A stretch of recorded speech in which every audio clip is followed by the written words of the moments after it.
काल और राजा विक्रमादित्य की कहानी। एक बार राजा विक्रमादित्य रूप बदलकर देर रात्रि में नगर के भ्रमण के लिए निकले। भ्रमण करते करते अमृतवेला का समय हो गया। उनके पैर फटने लगे। भोर की इस समय राजा विक्रमादित्य नगर की परिक्रमा वाले मार्ग से गुजर रहे थे। मार्ग की दूसरी तरफ घना जंगल आरंभ हो जाता है। एकाएक राजा देखते हैं कि एक लकड़हारा कंधे पर कुल्हाड़ी लिए हुए जंगल में जा रहा है। लकड़ी काटने के लिए एक ऊंचे वृक्ष पर चढ़ गया है और उसी समय राजा विक्रमादित्य ने देखा कि एक भयानक भालू उसी वृक्ष की तरफ दौड़ा चला आ रहा है और उसी वृक्ष पर चढ़ने लगता है। वृक्ष पर भालू को चढ़ता देख राजा को बड़ा ही आश्चर्य होता है, क्योंकि भालू तो वृक्ष पर कभी चढ़ नहीं सकता। उस समय नौजवान लकड़हारे ने जब भालू को अपनी ओर आते देखा तो उसके हाथ और पांव फूल गए। भय के कारण उसके हाथ से वृक्ष की टहनी छूट गई और वहां धरती पर जा गिरा और मृत्यु को प्राप्त हुआ।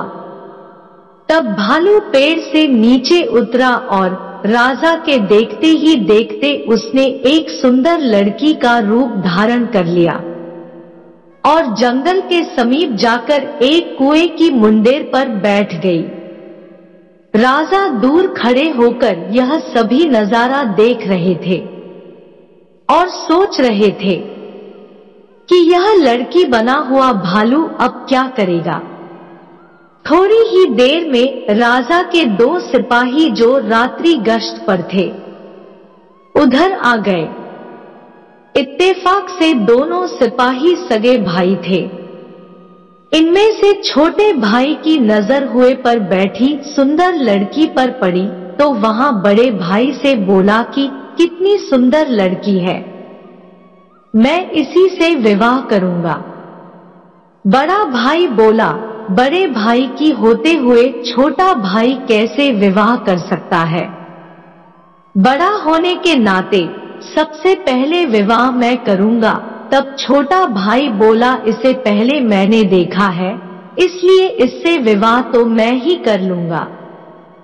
तब बड़ा भाई बोला कि हम तो व्यर्थ ही झगड़ रहे हैं, क्यों ना हम इस लड़की से ही पूछ ले, यह हम दोनों में से जिसे पसंद करेगी वही इस लड़की से विवाह कर लेगा। इस प्रकार दोनों भाई आपस में निर्णय करके लड़की के पास पहुंचे। बड़े भाई ने उस लड़की से प्रश्न किया, हे सुंदरी, आप कौन हो और यहाँ क्या कर रही हो। वह लड़की बोली, मैं पास ही एक गांव में रहती हूँ और अपने पति की तलाश में निकली हूँ। छोटा भाई बोला, तुम्हारा पति कहाँ है, तुम चाहो तो उसे ढूंढने में हम तुम्हारी मदद कर सकते हैं। तब वह लड़की बोली, अभी तो मैं कुंवारी हूँ और किसी योग्य वर की तलाश में निकली हूँ। तब छोटा भाई बोला, हम दोनों भाई भी अभी कुंवारे हैं, यदि तुम चाहो तो हम में से किसी एक से विवाह कर सकती हो। लड़की बोली, मैं तुम दोनों में से एक से विवाह कर लूंगी, परंतु मेरी एक शर्त है। दोनों भाई बोले, क्या शर्त है तुम्हारी। लड़की बोली, तुम दोनों में से जो भी अधिक बहादुर होगा मैं उसी से विवाह करूंगी। इतना सुनते ही दोनों भाई स्वयं को एक दूसरे से श्रेष्ठ सिद्ध करने की इच्छा रखते हुए आपस में युद्ध लड़ने लगे। दोनों भाइयों ने अपनी अपनी तलवारें निकाली और एक दूसरे के पेट में आर पार कर दी और तड़प तड़प कर दोनों भाइयों की जान चली गई। तब वहां दोनों भाइयों पर जोर जोर से हंसी और उठकर एक दूसरी दिशा की तरफ चल पड़ी। विक्रमादित्य सोचने लगे कि यह लड़की एक छलावा है, अब क्या करेगी। ऐसा सोचते सोचते राजा विक्रमादित्य भी उस लड़की से थोड़ी दूरी रखते हुए उसके पीछे चलने लगे। अब सुबह का समय हो चुका था और सूर्य भगवान भी अपना पूर्ण रूप लेकर प्रकट हो चुके थे। लेकिन राजा विक्रमादित्य एक भालू के वृक्ष पर चढ़ने और फिर एक सुंदर लड़की का रूप धारण करने की विचित्र घटना को अपनी आंखों से देखकर सुध बुध खो बैठे थे। अब उन्हें राजपाट, भूख प्यास के बारे में कुछ भी ध्यान ना रहता। उनमें केवल उस रहस्यमय सुंदर लड़की के विषय में जानने की जिज्ञासा थी। आकर राजा विक्रमादित्य उस लड़की से उचित दूरी बनाकर पीछा करने लगे।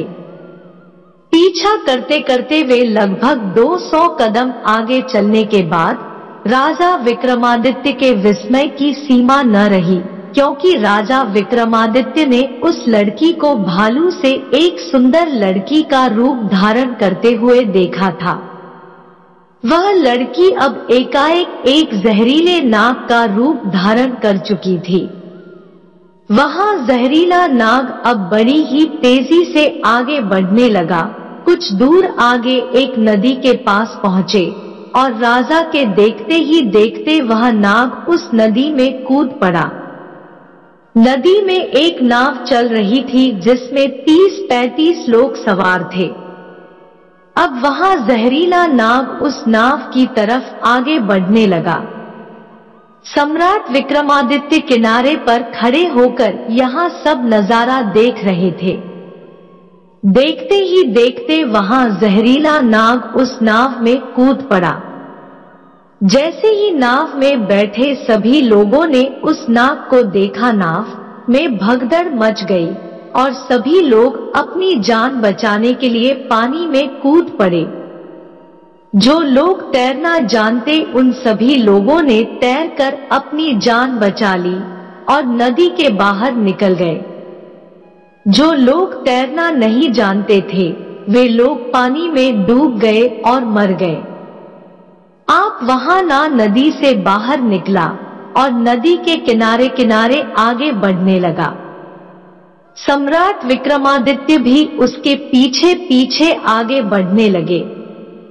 कुछ दूर आगे जाने के बाद एक बार फिर से राजा विक्रमादित्य आश्चर्यचकित हो गए, क्योंकि उस नाग ने फिर से एक बार अपना रूप बदल लिया था। आप उस नाग ने एक ब्राह्मण का रूप धारण कर लिया था। राजा विक्रमादित्य ने सोचा कि इस रहस्यमय प्राणी के विषय में जानकारी लेने का अब उचित अवसर है, क्योंकि अब यहाँ एक निर्बल वृद्ध ब्राह्मण के रूप में है, इसके बारे में सुगमता से पूछ सकता हूँ। यह सोचकर राजा विक्रमादित्य उस ब्राह्मण की तरफ बढ़ने लगे। अब राजा विक्रमादित्य बड़े ही तेजी के साथ चलते चलते उस वृद्ध ब्राह्मण के पास पहुंच गए और उसे हाथ जोड़कर प्रणाम किया। वृद्ध ब्राह्मण ने भी हाथ उठाकर अभिवादन स्वीकार किया।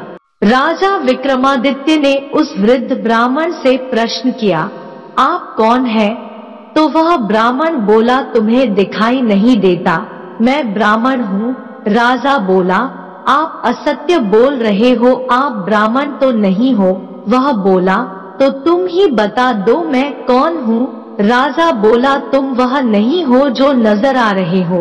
वह बोला, तुम्हें इससे क्या लेना देना, तुम अपने काम से काम रखो और अपना रास्ता नापो।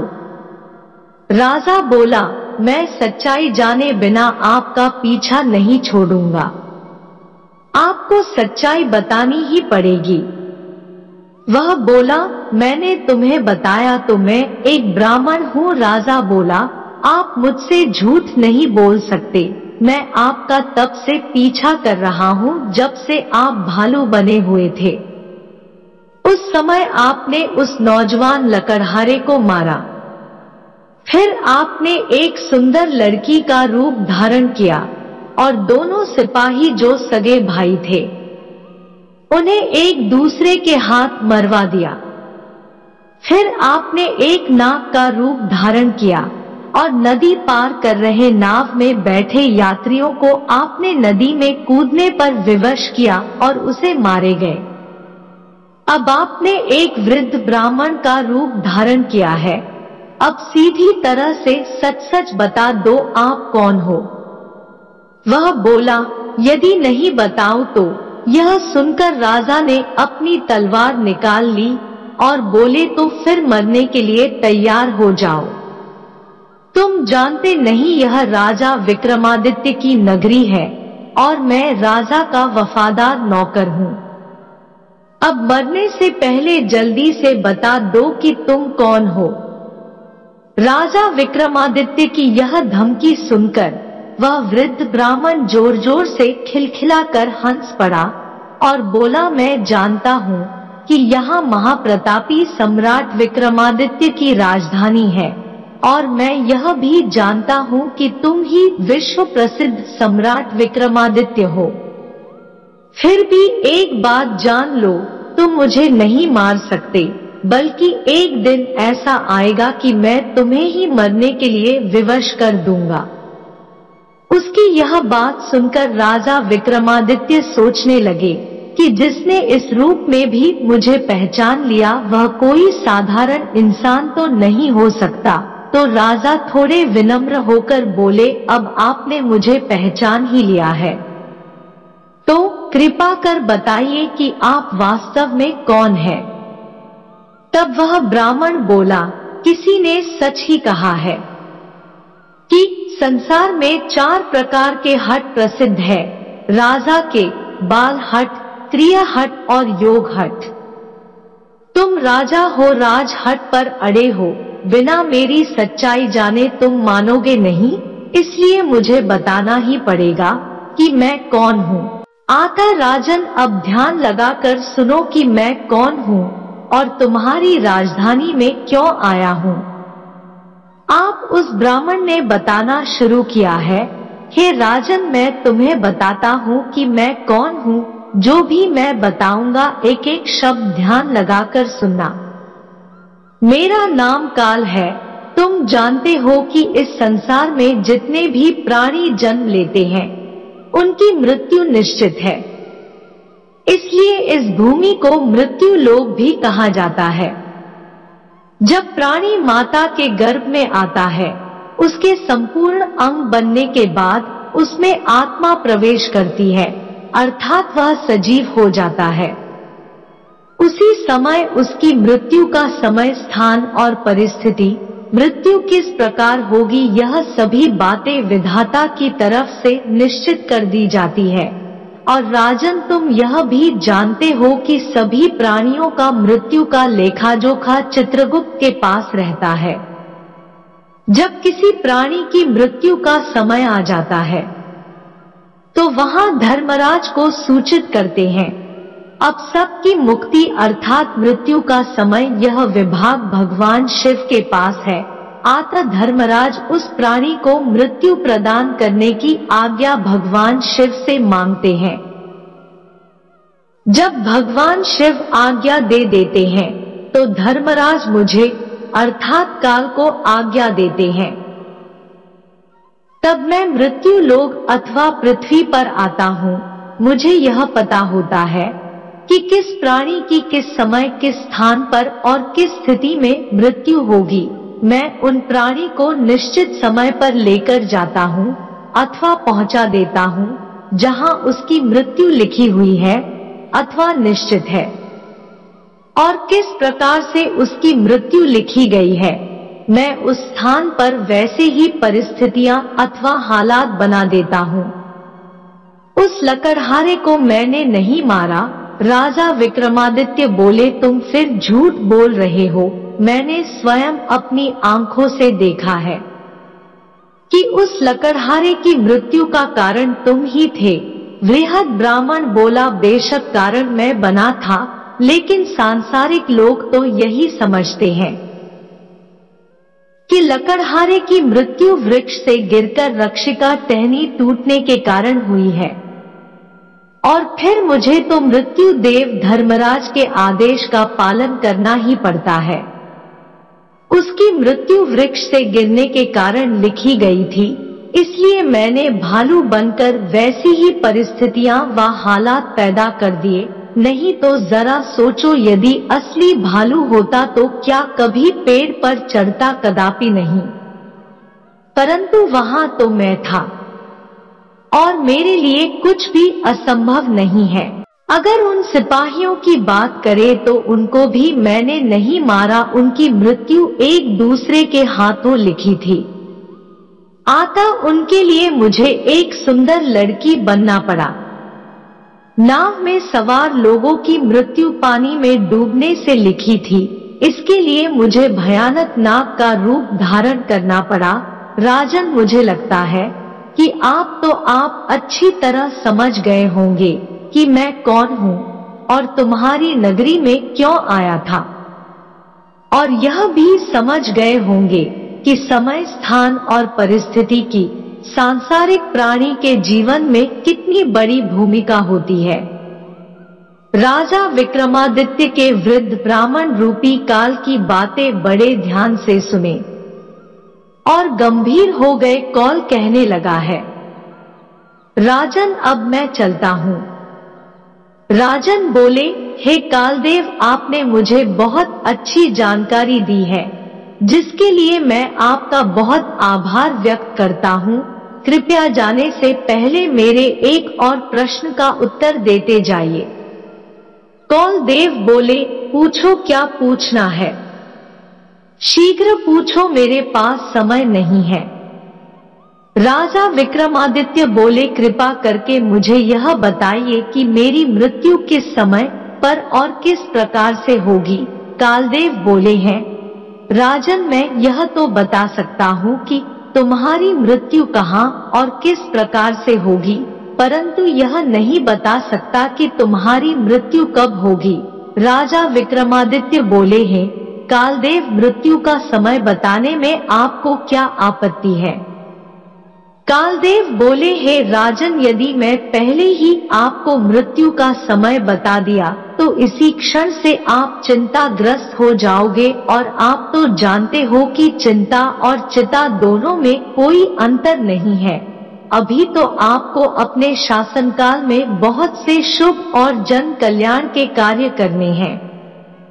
राजा विक्रमादित्य बोले, चलो समय ना कहीं यह तो बता दो कि मेरी मृत्यु कहाँ और कैसे होंगी। कालदेव बोले, सुनो राजन, तुम्हारी मृत्यु तुम्हारे ही महल में सीढ़ियों से पांव फिसलने से गिरने के कारण होगी। इतनी बात सम्राट विक्रमादित्य को बताकर वह ब्राह्मण रूपी काल शीघ्रता से एक दिशा की ओर आगे चल पड़े और कुछ दूर जाकर विलुप्त हो गए। अब इस समय सूर्य भगवान भी पूर्ण रूप से अस्त हो चुके थे, चारों तरफ अंधकार छा गया था। राजा विक्रमादित्य अब तक शारीरिक और मानसिक रूप से थक चुके थे। आता मन में गहन सोच विचार के लिए तेज तेज कदमों से अपने महल की ओर प्रस्थान करने लगे। मित्रों, यह कहानी आपको कैसी लगी कमेंट बॉक्स में जरूर बताइएगा। वीडियो अच्छा लगा तो वीडियो को लाइक और शेयर करें, चैनल को सब्सक्राइब कर ले। धन्यवाद।